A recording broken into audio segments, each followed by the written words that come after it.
Olá pessoal, estamos aqui mais uma vez reunidos para mais um episódio do Contraponto Podcast.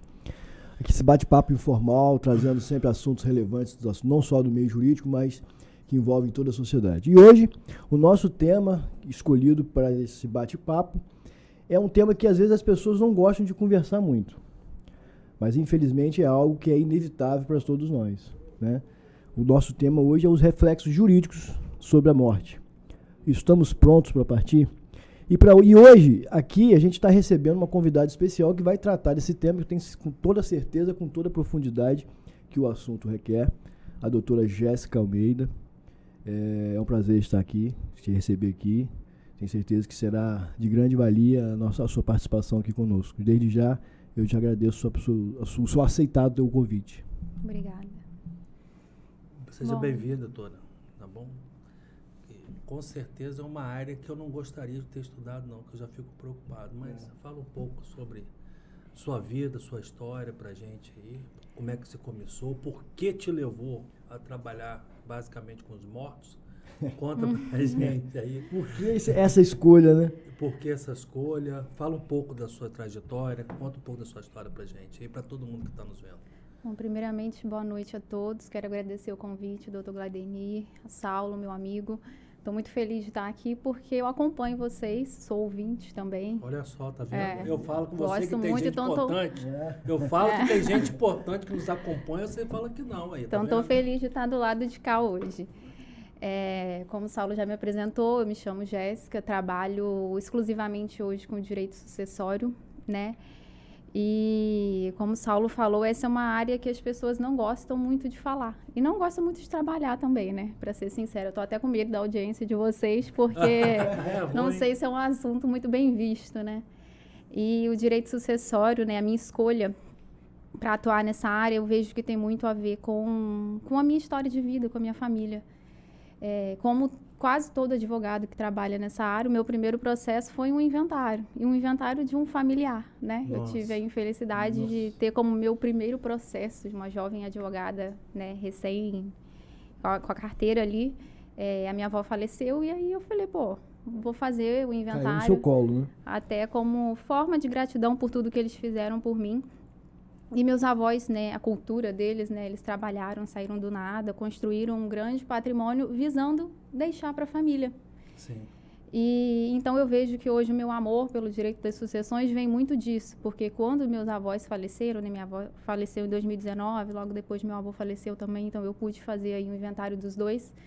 Então eu vi aquilo como uma forma de fazer cumprir a vontade deles, que Sim. Eu sabia qual era a vontade deles. E o direito das sucessões, para mim, hoje é isso. Mais do que transferência de um patrimônio de uma pessoa que faleceu, é isso. Fazer cumprir a vontade daquela pessoa que se foi, né? Que por muitas vezes trabalhou, batalhou durante toda uma vida para dar uma vida melhor para os seus filhos, para aqueles que ficaram.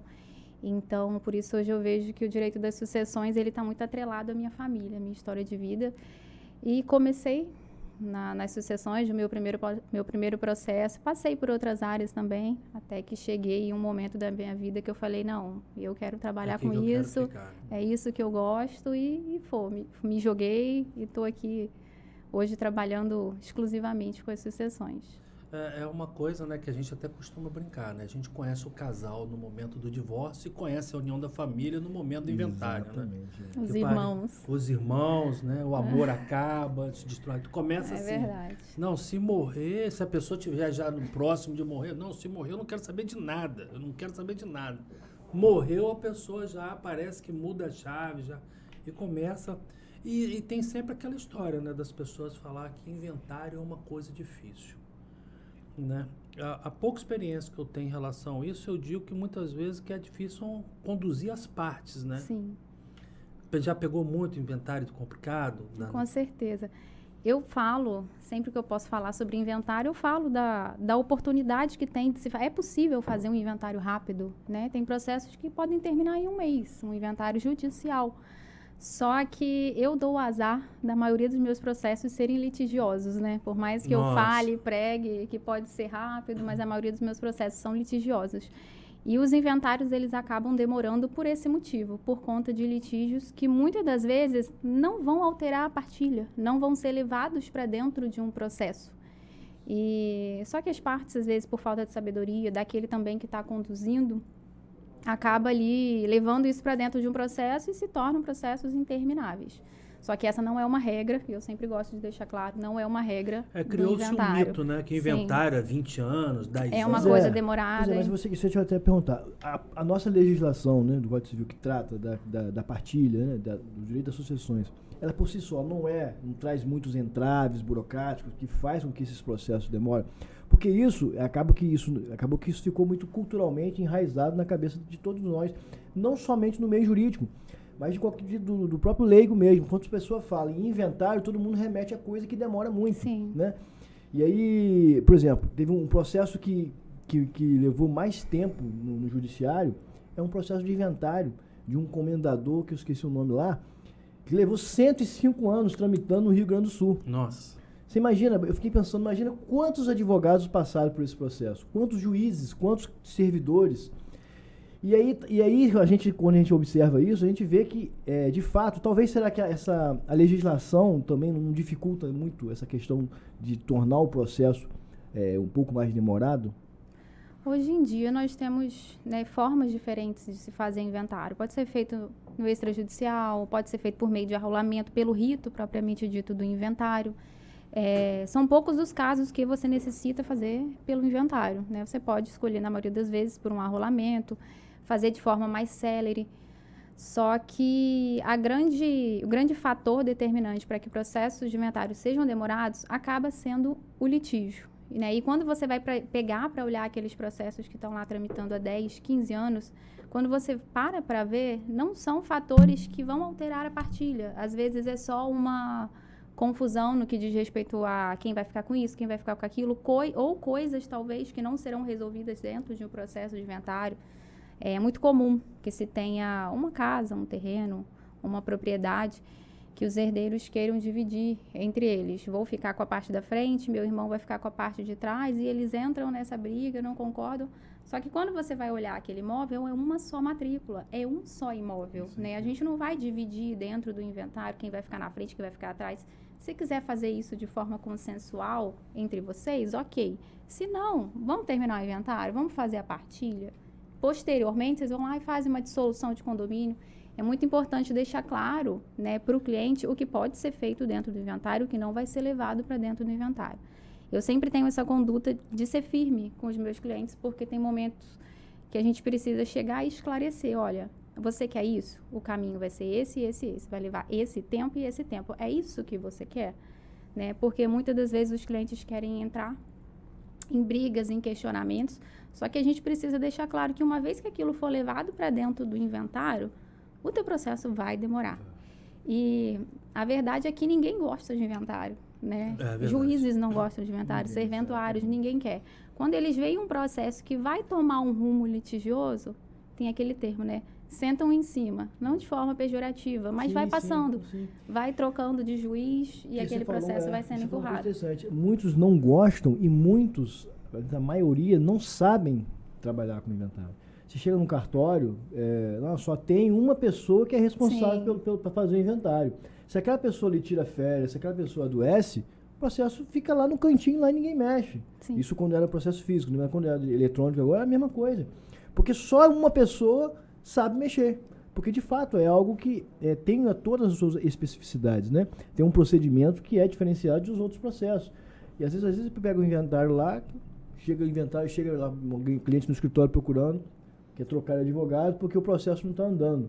Então, lá você olha lá, o inventário já tem mais de 8, 10 anos. E você vai olhar 4, 5 folhas no processo. Sim. Nada aconteceu. Exatamente. E já tem 10 anos. Isso é muito comum.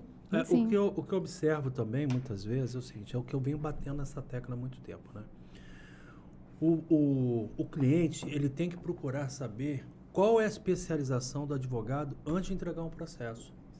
É como você vai ao médico. Às vezes você vai ao médico, você quer um cardiologista. Você vai chegar lá e vai procurar um oftalmo para te tratar? Não.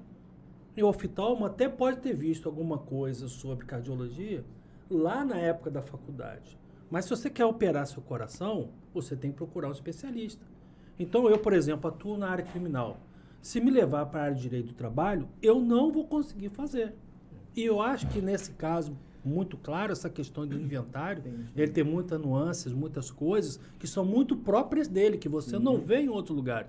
Então, o ideal é você levar para um especialista para dizer, aqui, ó, vamos resolver isso. E, por si só, também, o advogado também, né, tem que ter aquele bom senso também de não sair abraçando todas as causas. Sim. Às vezes é muito comum ao início da carreira do advogado, ele pega tudo, vê pela frente, se embola e acaba prejudicando até a sua imagem perante a sociedade, porque não dá conta, se perde, aí fica vários advogados passando no mesmo processo e você vê que são coisas simples que uma pessoa com melhor técnica poderia resolver. Uma coisa que eu acho que também, sei, talvez possa dificultar, às vezes, causar entraves no inventário, é que a gente observe que muitos dos imóveis da nossa cidade não estão devidamente regularizados, né? E aí você chega para mim, tem uma casa lá não sei aonde, outra casa no terreno não sei aonde, você vê que é tudo posse. Que não tem escritura, muito menos registro de nada. É aquele recibozinho de compra e venda que fulano passou e foi passando, aquele papel de pão. É comum chegar inventários assim para você e como que a gente consegue fazer um inventário desse? Porque é bom a gente falar dessa forma, porque às vezes tem muita gente que está nos ouvindo e que às vezes não sabe dar o primeiro passo, né, de como fazer um inventário e exatamente pelo fato de, mas os imóveis não estão regulamentados, não estão regularizados, então eu não preciso fazer inventário. Sim. É cultural do brasileiro adquirir bens, né? O brasileiro gosta de patrimônio, gosta Somar, de comprar, de juntar, de ao fim da vida ter juntado, deixado aquilo para os filhos. Isso é cultural. Só que falta muito nas pessoas o conhecimento acerca dessas questões processuais. Porque às vezes as pessoas compram imóveis por meio de até escritura, faz escritura, mas não leva registro. Ou faz um simples contrato de compra e venda. E aí, quando chega ao fim da vida, aquela pessoa falece, os herdeiros vão lá, levam para o advogado, olha, a gente quer inventariar isso, isso, isso. E aí, como é que faz? Tem como? Tem como. Hoje em dia, a gente consegue inventariar a posse. Só que, ao fim, depois de inventariar a posse, aquele herdeiro não vai conseguir transferir a propriedade para ele. Ele não vai pegar aquele formal de partilha, transferindo a posse para ele, ele vai ter a posse, mas não a propriedade, são coisas diferentes. E aí entra em outros procedimentos, que pode ser uma uso capião, né? Enfim, existem outros meios de se regularizar isso. É possível regularizar? É possível regularizar. Só que vale uma conversa com o advogado para que ele entenda o que você quer daquele imóvel. Eu sempre costumo conversar isso com os meus clientes. Esse imóvel está irregular, você só tem a posse. O que você pretende fazer com ele? Quer vender? Quer regularizar para vender? Então, a gente vai fazer isso e isso. Ah, não. Quer ficar com ele? Não tem pressa? Você não precisa inventariar agora, né? Pode ficar com você. Enfim, você passa as opções para o cliente, porque dentro de um inventário, quando a gente inventaria a posse, ele entra como um imóvel de propriedade, como se de propriedade fosse. Você vai pagar imposto sobre aquilo e no final você não vai ter aquele imóvel no seu nome. Então, é bom que a gente passe isso para o cliente, para que ele entenda quais serão as consequências se ele inventariar aquele imóvel e, a partir dali, ele vai tomar a decisão dele, se ele quer ou se ele não quer. Isso é importante. Agora, uma coisa que eu vejo pouco usual, que talvez seja de uma melhor bom senso, é o testamento. Como que a senhora vê essa relação do testamento? Porque eu acho que o testamento poderia pacificar muitas pessoas, os relacionamentos. Sim. Né? Porque é a última vontade do dono, né? Então, eu acho que seria interessante, né, essa parte. Já pegou algum caso que a pessoa quis deixar testamento, coisa assim? Desde a pandemia, começou-se a se falar muito mais em testamento, em o que a gente chama hoje de planejamento sucessório, que nada mais é do que meios, adotar medidas para que aquela pessoa determine para quem vai ficar os bens dela, de que forma ela quer que os bens sejam transferidos, sejam passados após a sua morte. E isso é benéfico porque poupa muito problema e muita dor de cabeça para os herdeiros, né? A gente estava falando aqui de litígios, de inventários intermináveis que ficam lá tramitando no judiciário por conta de briga entre herdeiros. E o testamento, ele pode solucionar isso, ele pode dar um fim nessas brigas, né? Hoje, não só o testamento, existem vários meios de planejamento sucessório. Tem doação em vida, né? Tem como doar e instituir usufruto para que aquele doador permaneça ali com o poder financeiro, o poder de decisão sobre os imóveis em nome dele. Então, hoje o que não falta é instrumento para que as pessoas impeçam que os herdeiros passem por uma questão tão mais difícil, que já é o luto, que eles vão estar vivendo ao final de perder um ente querido. E aí entra a parte burocrática, que é o inventário. E aí, nisso, começam brigas e a gente sabe, né, aonde que vai parar. Então, o planejamento sucessório, o testamento, que é um instrumento do planejamento sucessório, ele está aí para isso, para solucionar e impedir, né, que essas brigas e esses litígios fiquem aí de forma interminável. Então, você tocou num assunto que é interessante e que eu vejo que vem crescendo, né? Planejamento sucessório. E o testamento como se fosse o carro-chefe, né? De todos esses meios de você planejar a sua morte, né? E você evitar que os seus parentes, os seus próximos, enfrentem um processo de inventário que é não só, além de ser demorado, às vezes causa muito litígio, mas acaba sendo mais custoso, né? Agora, no planejamento sucessório, você falou do testamento. Nós temos outras opções, que seria a questão de se fazer um seguro de vida, um plano de previdência. E muito se falam, quando a gente às vezes... eu sempre ouço duas grandes críticas de pessoas que às vezes não têm um profundo conhecimento de que de fato é o planejamento sucessório. Muitos falam que só pode fazer planejamento sucessório quem tem grandes fortunas, quem tem grandes quantidades de bens acumulados, e aí sim valeria a pena fazer o planejamento sucessório. E outros acham que olham com um olhar já desconfiado, dizendo que quem faz planejamento sucessório é porque está querendo fazer alguma fraude, né? Evitar, querendo desviar algum imóvel, não só de eventuais credores, mas às vezes querendo ferir a legítima. Uhum. E a gente sabe que não é, né? Na verdade, você exatamente planejar a sua vida e deixar os seus entes queridos. Você até pode, né? Privilegiar ali na legítima nesse momento. Eu até esse dia atendi um cliente que ele não é nem cliente, é meio que parente, né? Aquela consulta de graça que você faz para a família. E ele falou, ele tinha um filho que era só por parte de pai, né? Só dele, não era do casamento, e ele queria beneficiar os outros filhos. Eu falei, olha, se você pensa dessa forma, o momento é esse. Porque se você deixar para poder eles brigarem, vai ser briga e vai ter todo mundo, vai ter direito igual. Né? Isso acontece, né?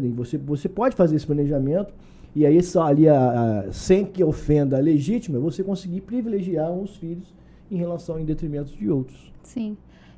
As pessoas criticam mesmo o planejamento sucessório, achando que ele é usado como forma de burlar a legítima, que a gente chama. Só que a lei impõe limites, né? Legítima, só para o nosso pessoal que nos acompanha aí, explica um pouco o que é a legítima para essa pessoa. O que é a legítima? Sempre que alguém falece, a lei, ela impõe uma ordem, que a gente chama de ordem de vocação hereditária. O que é isso? Quem vai ser chamado a suceder? Quem vai ser o seu herdeiro quando você falecer? Né? Qual que é essa ordem ali de início, né?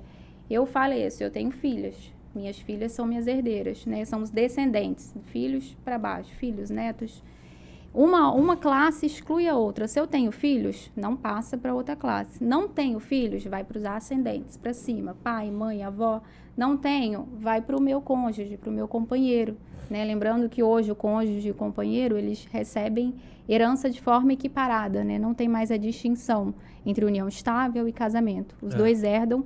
E é importante a gente sempre falar que a união estável, ela não é só um papel. Né? A união estável, ela é uma situação de fato. É uma situação de fato perante a sociedade. Muita gente vive em união estável hoje e não sabe. É verdade. E esse é um dos grandes problemas também, porque as pessoas falecem e muitas vezes elas não sabem nem para quem. Você hoje não sabe para quem ficaria os seus bens. Né? Aí eu faço essa pergunta para quem está assistindo a gente. Será que você sabe quem seriam os seus herdeiros hoje? Porque até no divórcio, né, o Saulo, que trabalha no direito de família, as pessoas se divorciam quando vão procurar o advogado. Muitas são surpreendidas porque não tinham noção do que aconteceria ali naquela partilha. Nossa, mas ela vai ficar com isso se fui eu que paguei sozinho, se fui eu que construí o patrimônio. E no inventário, num falecimento, é a mesma coisa. Né? Eu peguei uma situação há pouco tempo que uma pessoa faleceu e essa pessoa ela só tinha uma companheira. Ele não tinha filhos, ele não tinha pai e mãe vivo.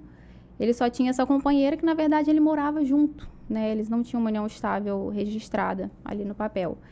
E eu fui procurada pelos irmãos. Os irmãos já estavam na justiça há alguns anos brigando por essa herança. E aí eu fui, eles me procuraram, porque eu acho que o colega, o advogado, iria se aposentar, eles estavam procurando um novo advogado para assumir a causa. E eu cheguei para eles e eu perguntei a seguinte situação. Eu dei uma olhada no processo e eu falei, olha, aqui ela diz que tá com ele há mais de 30 anos. Eu expliquei o que era uma união estável e perguntei, o que você acha? Eles tinham uma união estável? Ele falou, não, doutor, eles tinham. Só que o que a gente quer é receber a herança junto com ela. Só que isso não existe, né? Lá que a gente falou da ordem de vocação hereditária, a ordem dos herdeiros, daqueles que vão ser chamados a herdar, nós temos filhos, os ascendentes, e depois o cônjuge ou companheiro. Não havendo cônjuge ou companheiro, é que vai para os irmãos, para os sobrinhos, né? Para os colaterais, sim, que a gente chama. Então não eram irmãos, né? Eram irmãos do falecido. Então não existia uma hipótese, não existe legalmente uma hipótese que eles recebam herança junto com ela. E eles estavam na justiça. Eu falei, vocês vão questionar a união estável? Ela não existe? Não, ela existe. Só que tem bens que ele adquiriu antes de estar com ela. Eu falei, não existe. Né? Ela vai herdar tudo. Ou ela herda tudo, ou vocês herdam tudo. Não existe uma hipótese que os dois herdem. Aí eu acho que eles entenderam. Eu falei, olha, eu posso pegar a causa se vocês quiserem brigar, mas eu preciso deixar claro para vocês o que vai acontecer. E ali acredito que eles tenham desistido de prosseguir com a ação. Questionar mesmo a união estável, né? E essa é uma questão, né, da falta de conhecimento. E aí a gente entra no tabu que é falar sobre a morte, né? Ninguém gosta de falar sobre a morte. Isso é quase que uma herança cultural, né? Não se fala com crianças, essas crianças crescem e não falam com os filhos. E esse é um assunto velado. E tudo que envolve a morte também é um assunto proibido que ninguém gosta de falar. E isso ajuda a disseminar essa falta de conhecimento. As pessoas não se preparam para o evento morte, não se preparam para o que vai acontecer quando elas falecerem. Como que vai ficar a situação dos meus filhos? Eu tenho filhas hoje. Se eu falecer, quem vai ficar responsável por elas? Se o meu marido também falece? E aí entra o planejamento sucessório, que não é só para quem tem bens. O planejamento sucessório serve também para você deixar lá determinado quem é que vai cuidar do seu filho na sua falta. São chamadas cláusulas existenciais. Isso, né? Serve para você proteger aqueles herdeiros incapazes. Às vezes você tem um filho que tem algum tipo de deficiência, alguma incapacidade, e você sabe que na sua falta ele vai precisar de um auxílio financeiro durante toda a vida. Então você já pode deixar isso estipulado. Então o planejamento sucessório não é só para quem tem dinheiro, como muita gente acha. O planejamento sucessório é basicamente para todo mundo. Principalmente a questão da proteção do filho, que necessita de necessidades especiais, né? Isso é importantíssimo. Você pensar como vai ficar ele após.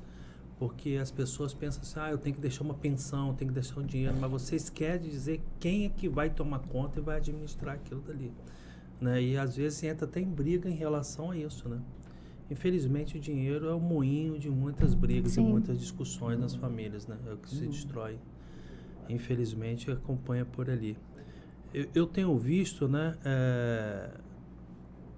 hoje em dia, muita discussão em relação a bens, né? E hoje, com a inovação que a gente verifica da legislação, até os casamentos homoafetivos também passam a partilhar, né? Porque antes também não tinha. Então, se a gente andou progressivamente na direção de quem tinha união estável e casamento equiparados, as relações também homossexuais também estão equiparadas em relação à divisão de bens, né? Isso é um fato também importante, que muitas vezes as pessoas ficam sem entender o que pode estar acontecendo. Inclusive, hoje até a pessoa pode botar como plano de saúde, dependendo de plano de saúde, essas coisas assim nesse sentido. Você falou dessa falta de conhecimento, né, das pessoas, e que às vezes as pessoas não têm essa consciência de que podem ter direito, às vezes é muito fruto, principalmente em relação ao companheiro, né, que durante muito tempo foi de fato uma polêmica, né?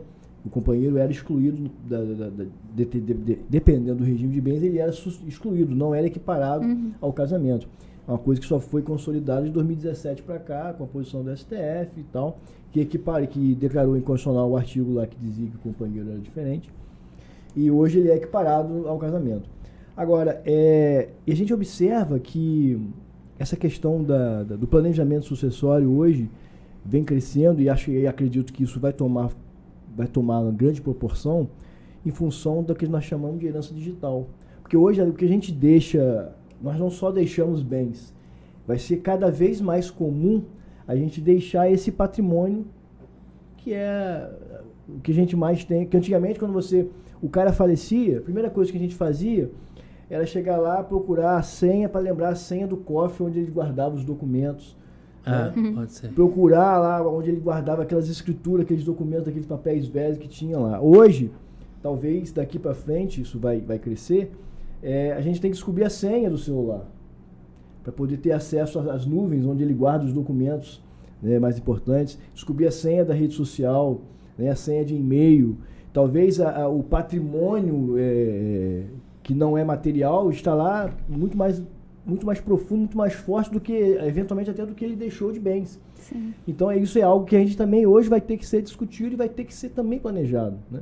Porque você imagina, você ficaria tranquilo se você falecesse hoje e sua esposa pegasse o celular? Não estou dizendo que você é casado, mas uma pessoa, entendeu? Isso é algo que a gente pode deixar planejado. Olha, eu quero que a minha esposa tenha acesso ao meu celular, ou que fulano vai ter acesso às minhas nuvens, onde tem lá o salvo todo o meu trabalho do escritório, todos os documentos dos meus clientes. Né? É algo que isso vai ser trabalhado a partir de agora. Hoje em dia, quase todo mundo que falece, né, dessa geração mais nova, deixa um acervo patrimonial. Alguns têm cunho financeiro maior, outros menor. Só que nós viemos aí de uma geração híbrida, né? A gente veio lá, viu as coisas caminhando. E hoje tem muita gente que ganha dinheiro com esse mundo digital. E isso também é partilhado, né? Isso é uma coisa nova, né, dentro do direito hoje, só que é uma necessidade que vem crescendo a cada dia. Porque nós vemos aí canais no YouTube, Instagram, hoje tem TikTok, né? Plataformas que geram muito dinheiro, né? E isso é partilhado, direitos autorais, de artistas.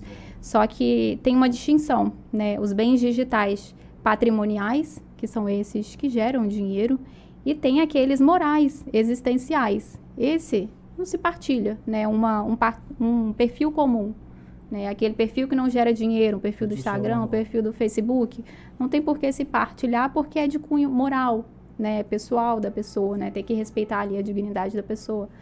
Só que tem aqueles que têm um cunho patrimonial. E isso sim, a gente hoje tem profissionais que conseguem precificar isso, né? Hoje tudo tem valor. Página do Instagram tem valor dependendo do número de seguidores, da influência. Sim, a gente então... chega lá, né? Não, estamos quase, entendeu? Agora, doutora, com a vinda da pandemia, né? Muitas pessoas ficaram em casa, se sentiram sozinhos, né? E perderam a convivência social, e algumas pessoas adquiriram animais para sua companhia, né? Então, por exemplo, no meu condomínio é muito comum você ver uma pessoa que mora sozinha, mas tem um cachorro. Você, né, mora sozinho, mas tem um gato. Mas mora sozinho, mas tem lá uma tartaruga, né? Tem um animal de estimação que é tratado como se fosse um parente. É um membro da família, né? É o membro da família.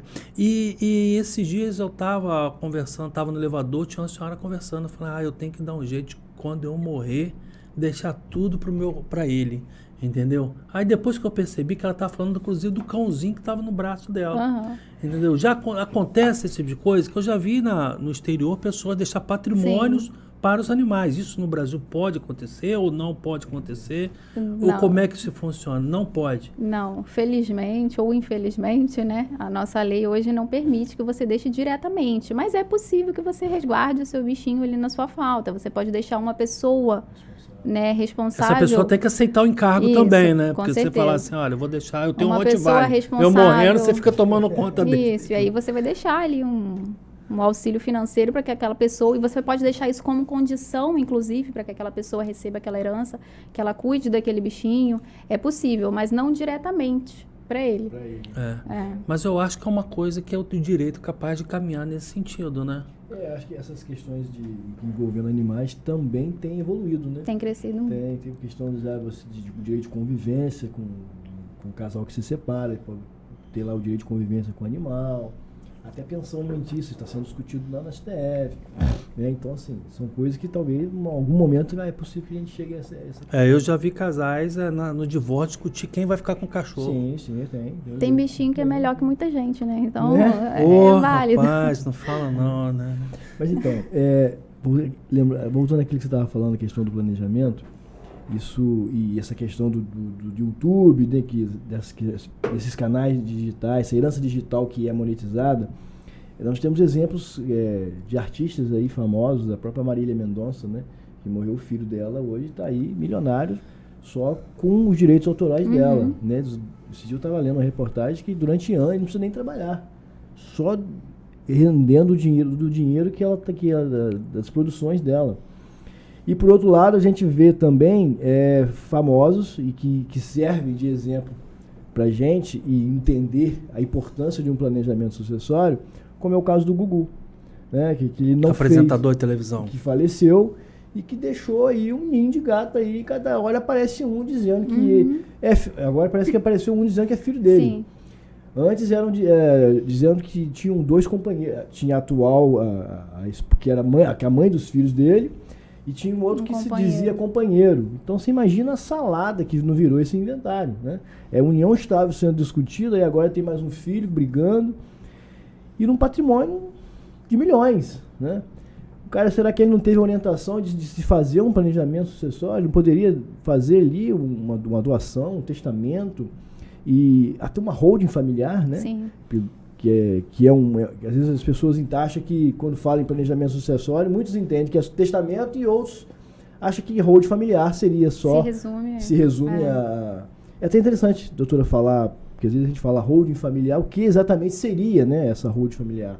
Se isso se encaixaria em qualquer tipo de planejamento sucessório, se eu quiser, com poucos bens que eu deixar para meus filhos, eu posso fazer planejamento sucessório, e Glademir, que tem lá de milhões de imóveis, ele pode também fazer... Isso é fake news, pessoal. Não acredito, isso é só uma suposição. Se encaixa da mesma forma, entendeu? Tipo, pequenos patrimônios ou grandes fortunas poderiam se encaixar, valeria a pena? Qual é o resultado útil de se fazer uma holding familiar? A holding, né, explicando, nada mais é do que você cria uma empresa, transfere seu patrimônio para dentro daquela empresa. E aí você institui seus herdeiros como sócios, né? Eles vão ter cotas daquela empresa. E aí isso muitas vezes impede, né? Não sempre, mas pode impedir que seja necessário um inventário quando essa pessoa vier a falecer. Só que a holding, ela é uma empresa. E uma empresa não é para toda a família. Não é toda a família que tem essa cultura empresarial, né? E a holding, ela tem um custo também. Então tem que ser analisado cada caso, né? Se aquilo se aplica àquela família. Hoje, a maior parte dos meus clientes de planejamento sucessório, eu posso olhar e ver que a holding não é para eles. Porque, não tem um perfil, né? Isso, porque a família tem aquela cultura, né? Então, a holding é um instrumento muito bom, só que planejamento sucessório não se resume a holding, como não se resume a testamento, né? É que cria-se uma empresa normal, pega todo o patrimônio, joga para dentro daquela empresa, e aquela empresa passa a ter um administrador. Sim, e tem um custo para se manter essa empresa. Para se manter aquilo dali, e os sócios, os herdeiros estão recebendo dividendos em relação àquilo dali. Eles não têm autonomia sobre aquilo ali. Você pode instituir cláusulas ali, né, empresariais, e aí a gente vai mais para esse ramo empresarial. Tem como... Tem toda uma questão tributária também envolvida. Né? Sim, envolve... A holding é uma questão complexa, né? Até para se fazer uma holding bem feita, se envolve muitos profissionais, né? Porque tem a área tributária, tem a área contábil. Então, é mais um motivo pelo qual ela não é fácil de ser feita, porque não é qualquer profissional que vai fazer.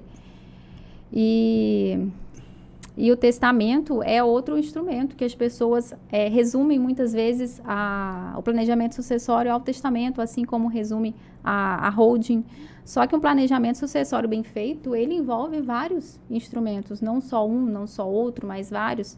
E um bom planejamento, é bom que ele seja revisto de tempo em tempo, porque as situações vão mudando, né? A vida é dinâmica. Às vezes aquela pessoa adquire mais bens. Porque as pessoas acham que fez um testamento uma vez e acabou, não pode fazer mais. O testamento ele pode ser revogado, pode ser feito outro testamento a qualquer momento, né? A única coisa que não se revoga em um testamento é um reconhecimento de paternidade. Você reconheceu um filho, Mas fora isso, você pode mudar de ideia a qualquer momento, fazer outro testamento. Se as cláusulas baterem, né, o antigo automaticamente vai estar revogado. Então, mas é sempre importante que se faça, por mais que o testamento, ele não é obrigatório a presença de um advogado. Você faz um testamento no cartório de notas. Você vai lá e faz. Mas é muito importante que se busque uma orientação antes. Porque o advogado, ele tem a escuta especializada para entender o que você quer. Porque é muito normal que o cliente chegue para você e fale, olha, eu quero isso, isso, isso. Mas quando você começa a conversar, às vezes ele já vem com a solução pronta. Quero deixar essa casa para fulano, essa casa para fulano, essa casa para fulano. Quando você começa a conversar, você vê que aquilo que ele está falando não é o que ele precisa. Né? Às vezes nem pode, né? Sim. O cartório às vezes não vai achar, isso que você quer? O cartório vai pegar, não vai falar com você, eu quero isso, você vai botar no papel, pronto, acabou. Né? É claro que ele vai examinar ali a questão da legítima, se você não está ferindo, eles vão observar isso, mas entender ter essa escuta, né, esse trabalho que um profissional especializado vai ter, muitas vezes você não vai ter no cartório, porque eles atendem uma demanda muito grande. E, então, é muito importante que se busque uma orientação profissional antes de fazer um testamento, para que eu já peguei testamentos que foram nulos, a pessoa gastou, fez testamento, deixou lá, né, é uma disposição de última vontade, ela deixou o que ela queria para quando ela falecesse, e quando a gente foi entrar com aquele testamento, ele foi nulo, não teve valor. Então, é muito importante que tenha que se busque, né, uma ajuda especializada, para que ao final da sua vida você possa ir partir tranquilo, sabendo que deixou seus herdeiros resguardados. Outro detalhe que às vezes muito me questionam, e as pessoas confundem também, é se seguro de vida, plano de previdência entrariam no inventário. Pessoas falam, mas como é que pode? Fulaninho vai receber o seguro lá e não me deu nada. Eu quero que você entre na justiça para cobrar a minha parte. Plano de previdência também, estava ele lá como beneficiário. Aí quando a gente tenta explicar, as pessoas não conseguem entender, não, porque como se fosse a mesma coisa que testamento, né? Seguro de vida, hoje, ele não entra no inventário, né? Ele não é o que a gente chama de transmissão causa-morte. Tem a transmissão causa-morte, a pessoa faleceu, transferiu para os herdeiros. Ele tem um termo para que se cumpra, que é a morte, mas não é uma transmissão que acontece por conta daquilo. Então, ele não entra dentro do inventário. E o seguro de vida é um ótimo instrumento, né, de planejamento sucessório, porque a gente sabe o custo alto que costuma ter um processo de inventário. E muitas vezes os herdeiros não estão preparados financeiramente. E a gente usa um seguro de vida, uma previdência, como forma de resguardar para que esses herdeiros consigam regularizar isso no futuro. Só que o seguro de vida não entra no inventário. E previdência... Ele pode também acabar beneficiando, né? Sim, você pode beneficiar o seu vizinho, se você quiser. O seu vizinho, você pode beneficiar um filho em detrimento do outro, um filho que é mais necessitado, um filho menor de idade, um filho que tem algum tipo de condição especial, você pode deixar ele resguardado. A previdência privada, existem discussões hoje já, né, mas em regra ela não entra no inventário também. Mas já existem discussões, já tem alguns casos, quando a previdência fere a legítima, às vezes a pessoa deixa quase todo o patrimônio, 100%, 90% do patrimônio na previdência e contempla um herdeiro só. Então, isso está ferindo os outros herdeiros. Então, porque o princípio, né? É possível questionar, só que, em regra, não entra. Entendi. É complicado isso, né? São maneiras de você planejar, né, a sua morte. São meios de você fazer um planejamento sucessório de forma devida, mas desde que te respeite essas questões, né? Você pode, às vezes é importante, você pode usar desses instrumentos exatamente para beneficiar um filho em detrimento de outro. Às vezes, esse dia uma cliente me perguntou se ela poderia deixar, esse tipo de pergunta você deve estar cansado de ouvir todo dia. Se ela poderia deixar tudo ou grande parte do patrimônio dela somente para um filho, porque era aquele filho ali que cuidava dela. Que o outro filho foi embora da cidade e nunca mais voltou. E ela estava doente. E era esse filho que cuidava dela, que ela queria, então, desta forma, privilegiar ele de alguma forma, né? E aí, quando eu falei que não era dessa forma, ela ficou arrasada. Como é que pode isso? Eu acho que isso até é algo que a legislação nossa é atrasada. Eu acho que isso poderia, de certa forma, deixar uma liberdade maior, né, para a pessoa dispor de alguma forma do seu patrimônio. A legítima acaba que engessa um pouco, né, já a nossa liberdade de dispor, né? Sim. Mas poderia trazer um problema muito mais grave, né? Porque poderia discriminar, por exemplo, assim, o filho de uma amante. Tudo coisas. tem seu Entendeu? lado bom, seu lado Então, ruim. quer dizer, tem coisas que a gente tem que ter muita cautela. Tem a né? sabedoria da lei ali também. Tem uma razão, né? Tem uma razão de ser, que só que é possível beneficiar um filho mais do que o outro, né? Você não vai conseguir deixar tudo para aquele filho, mas você consegue. Eu até uma vez, eu estava numa audiência de direito de família, aí o juiz falou assim, doutor, existem processos que claramente a gente entende que é necessário que ele atue com lentidão para as partes poderem acalmar os ímpetos, né? Porque isso é uma verdade. Às vezes as pessoas cansam de brigar e acabam entrando em um consenso. Uhum. Né? Sim, Então, se você pega uma audiência, uma tentativa de acordo, praticamente sai quase um assassinato dentro do acordo. Então, aquele momento aqui, vamos deixar os ânimos esfriarem, a gente volta daqui a 6 meses, daqui a 1 ano, aí começa todo mundo a sentir a necessidade da resolução, automaticamente as coisas vão se encaixando, porque o ímpeto individual de cada um atrapalha muito, né? Porque às vezes são relacionamentos muito carregados de emoções. Sim, né? E as pessoas levam isso para dentro do processo. Para dentro do processo. Mágoa do passado, mágoa que viveu com o irmão, com o tio, leva isso para dentro do processo. São coisas que a gente vai analisando e que vai ficando, de certa forma, difícil. Né? Outra coisa, doutora, se chegar hoje lá um cliente lá para fazer inventário com a doutora, dizendo que a família quer fazer um inventário consensual. E a doutora já falou que a gente sabe que pode ser feito o inventário tanto judicial quanto extrajudicial, no cartório. Trazendo para o meu lado, hoje, se a pessoa tiver condição de fazer o divórcio, se for consensual, um divórcio, vou correndo ali no cartório. Uhum. Eu falo, em 24 horas você está divorciado, se não tiver bens. Então, é um procedimento muito mais simples, apesar de às vezes se tornar um pouco mais custoso. Sim. É muito mais rápido, muito mais simples. Isso também ocorre no inventário. Ele é um procedimento, acaba sendo um procedimento mais simplificado e em relação ao custo. Porque eu sempre ouvi dizer que cartório é tudo muito caro, né? Porque, de fato, você vai lá pedir uma certidão, certidão de um monte de coisa que você pede. Como é que é? É mais caro, não é? É mais vantajoso? Seria aplicável a qualquer caso que seja consensual ou não? Com certeza, sem sombra de dúvidas, é mais rápido, mas tem os seus requisitos, né? Nem todo inventário a gente consegue fazer de forma extrajudicial. Eu sempre analiso o custo também, porque hoje nós conseguimos fazer inventários rápidos na via judicial. Sim. E na via judicial a gente tem a possibilidade de tentar uma gratuidade de justiça. Então o custo acaba sendo menor. E para a família conseguir fazer ele de forma extrajudicial, ela tem que ter ali o dinheiro na mão para fazer rápido, porque você tem que estar com o imposto pago, porque é um ato só. Você vai lá, faz a partilha, pronto, acabou. É de uma vez só, então já tem que estar com tudo pago. No judicial a gente consegue ganhar um tempo, né? Tem como ir segurando, às vezes tem processos que eu vou segurando um pouco até a família conseguir arrecadar o dinheiro para pagar. Só que, com certeza, quando há possibilidade de fazer de forma extrajudicial, é sempre recomendável que se faça, porque aquela família consegue se ver livre daquilo muito mais rápido. Porque, querendo ou não, é uma fase difícil da vida, né? Lidar com o luto e com a burocracia junto. Então, quanto antes a família conseguir passar dessa fase... Mas quando tem menores envolvidos, obrigatoriamente tem que ser judicial.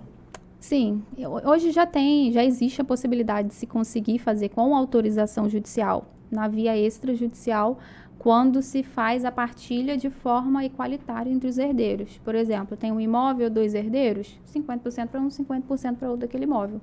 Não há... Isso, entende-se ali que não há nenhum tipo de prejuízo. Agora, se você quiser fazer a partilha de maneira diferente, um fica com esse imóvel, outro fica com esse aqui, que a gente pode também fazer...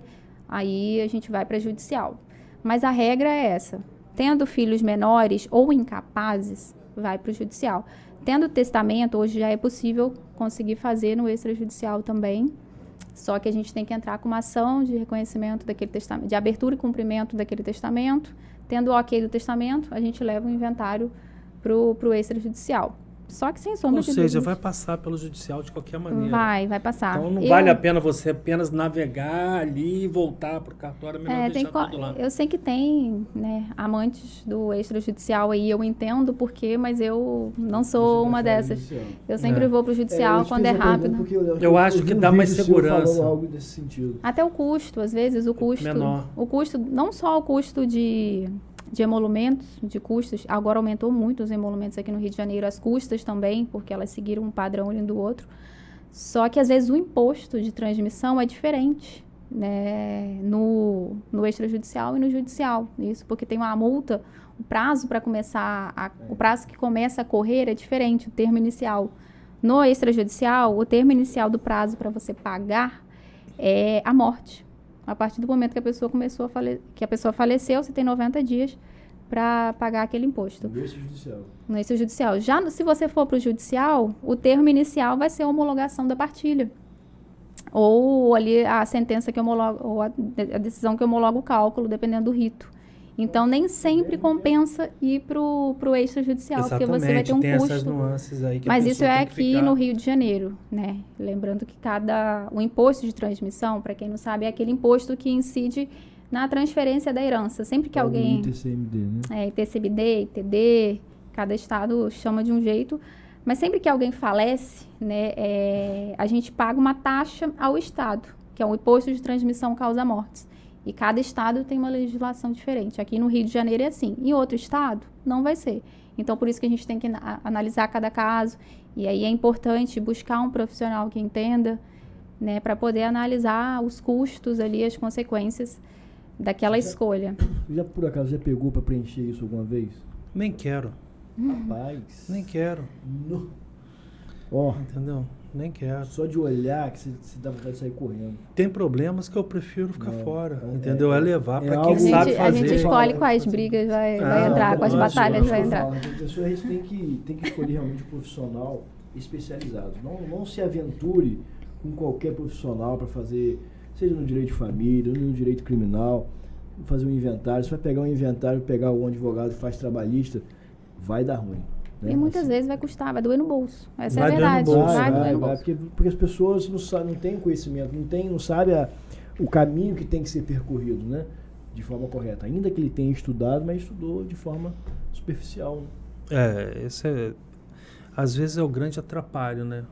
Até a gente entende, às vezes, o advogado recém-formado, que ele precisa bancar seus custos, correr atrás, ele ainda não sabe em qual mar ele vai navegar, então ele está testando para saber para onde ele vai seguir, né? E às vezes é normal a gente no início pegar um pouquinho de tudo, só que tem que ter responsabilidade. Peguei isso aqui, eu vou me dedicar, eu vou estudar para fazer o meu melhor. E sempre fazer o quê? Na dúvida, procurar conversar com o mais experiente para poder dar o suporte. E não tenha medo de tirar dúvida. Eu sempre fui desse princípio, né? Não sei uma coisa, eu vou lá no cartório e vou perguntar. Já fui no gabinete de juiz, porque eu tinha conhecimento na época, a pessoa fala, Jéssica, vai lá, pergunta. Eu fui, tirei dúvida, vou para o serventuário, conversa. Então, né, converse com colegas, busque informação, né? Não é nenhum problema. O problema é você pegar uma coisa ali que não sabe e acabar depois prejudicando. A própria busca investigativa do processo faz parte, está inerente ao advogado, né? Com certeza. Você tirar dúvida e perguntar. E ninguém sabe tudo, né?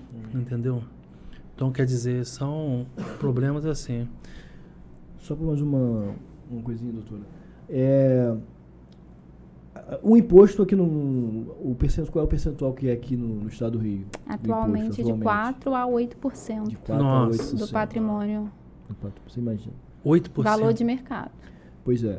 Isso é algo que, assim, a pessoa... porque um bom detalhe que ela falou ali. Porque vem o valor venal e o valor de mercado, né? Porque as pessoas... A Secretaria de Fazenda faz uma... Tem um cálculo lá deles, que chega ao valor de mercado. A gente usa como parâmetro o valor venal, mas eles têm um índice multiplicador que chama. Pega o valor venal, multiplica por um valor. Cada cidade tem um índice. Aqui em Campos é 2,5. Pegar o valor venal, multiplica por 2,5, chegou o suposto valor de mercado. E aí ali entra a alíquota de 4% ou a 8%, dependendo do valor do patrimônio. Então é um custo, é um dos maiores custos do processo de inventário. Então É aí que eu queria chegar. É de fato algo muito custoso você fazer o inventário, né? Partindo do princípio desses impostos todos os emolumentos têm que ser pagos. Mas na época das eleições, houve estou me lembrando assim por alto, um questionamento dos candidatos que iriam alterar alguma coisa, aumentar esse percentual, porque considerava muito pouco você comparando a outros países, né? Teve alguma coisa disso? Não teve? Tem, há muito tempo já tem essa discussão, né? Pode acontecer a qualquer momento, mas acaba não sendo interesse, então nunca sai, mas pode a qualquer momento acontecer, porque o Brasil, né, por mais que seja alto, a gente fica chateado na hora de pagar, mas é uma das menores taxas, das alíquotas, né, do mundo. Tem país que cobra 40%, 60%, 20% do valor do patrimônio. Então a gente ainda está bem, né? Tá ruim, mas está bem. Eu ouvi algum assunto desse e eu fiquei... A gente já reclama de pagar aí os 4% a 8%, já paga chorando. Já dizia meu sábio pai, lá no auge da formação acadêmica dele da 5ª série primária, que ele falava e deixava bem claro: quando eu estiver morrendo, eu vou acabar com tudo. Vocês é que se virem para ter o de vocês. Entendeu? Eu não estou aqui para criar problema para vocês, entendeu? Então eu vou tocar minha vida e vocês estudem para ser alguém, porque de mim só estudo, alimentação e moradia, porque eu não quero atrapalhar a vida de vocês, tadinho. E assim ele fez. Não deixa sabe patrimônio, disso, mas também não deixa problema. Também não deixa problema. Falou: olha, quem estudou, estudou. Quem não estudou, não estuda mais. Vai trabalhar. Deu meu suporte, foi até aqui. A partir de agora, a bola é com vocês. Mas uma frase que faz muito sentido nisso que você está falando, que eu escutei uma vez, que nem sempre é o pai rico que deixa a maior herança. Às vezes um pai vai lá, deixa um patrimônio, muito dinheiro, só que a maior herança que um pai e uma mãe pode deixar para o filho é o exemplo. Sim. O exemplo de buscar, de trabalhar, são valores. Sim. Então, com certeza, às vezes seu pai não deixou imóveis, né, dinheiro, mas ele deixou o exemplo para vocês, para que vocês pudessem correr atrás daquilo que vocês querem para a vida de vocês. Isso, com certeza, muitas vezes vale muito mais do que um patrimônio de milhões de reais. Sim. E até a gente, né, por exemplo, a gente que tem filhos adolescentes, eu, por exemplo, que tenho filho adolescente, tudo, hoje, por exemplo, eu saí de casa e daqui a pouco chegou a informação que eles não foram para a escola, mas eu sou tão acostumado a eu acordar, eles já terem levantado, tomado café e ter pego para a escola, que eu acordei de manhã, saí de casa e não percebi que eles estavam dormindo ainda, né? Aí eu falei assim com meu filho: o que aconteceu que você foi à escola? Ele: poxa, pai, eu hoje perdi a hora. Mas ele falou sentido comigo, né? Eu falei: meu filho, você perdeu alguma aula importante? Ele: pior que perdi, meu pai. Aí eu senti que pelo menos eu tinha ensinado uma coisa. Legal. Quando você falou, eu pensei o pior já. A dar valor. Mas deram aulas. A dar valor, né? As oportunidades da vida. Ele ficou sentido porque ele perdeu a hora, e ele confessou que ele perdeu a hora, e mesmo assim reconheceu: eu perdi uma aula importante. E quer dizer, então, aqueles anos atrás que eu ficava ali perturbando: levanta, vambora, tem que ir e tal, que não sei o quê. Eles condicionaram a desenvolver esse valor. Né? E aprenderam a dar valor. Aprender a dar valor. Ele falou sentido. Aí eu falei assim: eu não tenho nem como punir. Ele já está se punindo porque ele aprendeu a dar valor. E cabe muito bem com essa frase que você falou aí, né? Porque vai haver momentos na vida que a gente para de empurrar o filho. Vai haver momentos na vida que a gente para de dar o peixe para ele, e ele tem que sair para pescar. Então é importante com que a gente faça o quê? Desde agora, impulsione, dê a personalidade, dê a determinação, que esse é um grande patrimônio que a gente pode deixar para os filhos. Né? É a maior herança, né, que a gente pode deixar. A maior herança, acima disso tudo. Doutora, olha só, a hora passou muito rápido, né? Nossa Senhora, doutora. Doutora, que prazer estar aqui contigo. Eu aprendi um bocado de coisa, você viu que hoje eu fiquei quietinho aqui, nem falei nada. Entendeu, doutora? Fala alguma coisa pra gente que está te ouvindo aí. para finalizar, alguma coisa, com alguma consideração que você queira fazer. Eu quero agradecer o convite também, estou muito feliz de estar aqui com vocês, a oportunidade. Quero deixar um abraço para quem está aí, quem assistiu a gente até agora e reforçar essa frase que eu falei aqui, né? Nem sempre é o pai rico que deixa a maior herança. Os legados que nós deixamos para os nossos filhos são muito mais importantes do que valores, do que dinheiro. A minha avó, né, que é um grande exemplo para mim, ela sempre me disse, Jéssica, a educação, eles sempre contribuíram muito para a minha educação, tanto de forma moral, de apoio, também de forma financeira, e ela sempre reforçou para mim, a educação é algo que ninguém nunca vai poder tirar de você. Verdade. Então, é muito importante que a gente se preocupe também em deixar esses valores para os nossos filhos, para as nossas famílias, e não só a questão patrimonial, mas essa questão moral, existencial.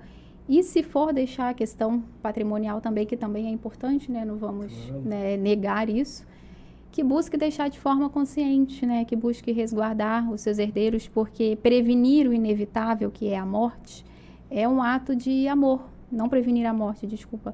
Mas se preparar para a morte é um ato de amor, né? Cuidar da maneira que seus filhos vão ficar quando você partir. Então, esse também é um ato de amor. Muito obrigado, doutor. Acho que depois dessa finalização não a gente precisa precisa, se eu falar qualquer coisa vai estragar o resto do programa.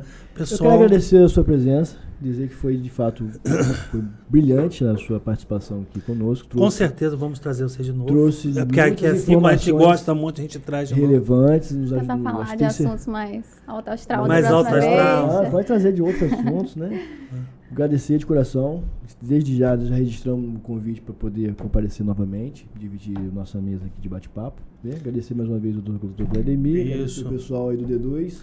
Depois coloca as redes sociais dela para quem quiser seguir, tirar dúvida, bater papo, sucessório, coisa assim. E pedir o pessoal que está assistindo a gente aí, não esqueça, dá o like e compartilha para o canal continuar crescendo, né? E siga também no nosso Instagram. Siga também no nosso Instagram, Contraponto Podcast. Ponto podcast. Segue lá que você vai ter lá a sua parte de cortes e vai poder acompanhar tudo bem pra gente. Valeu, pessoal. Até mais. Obrigado aí.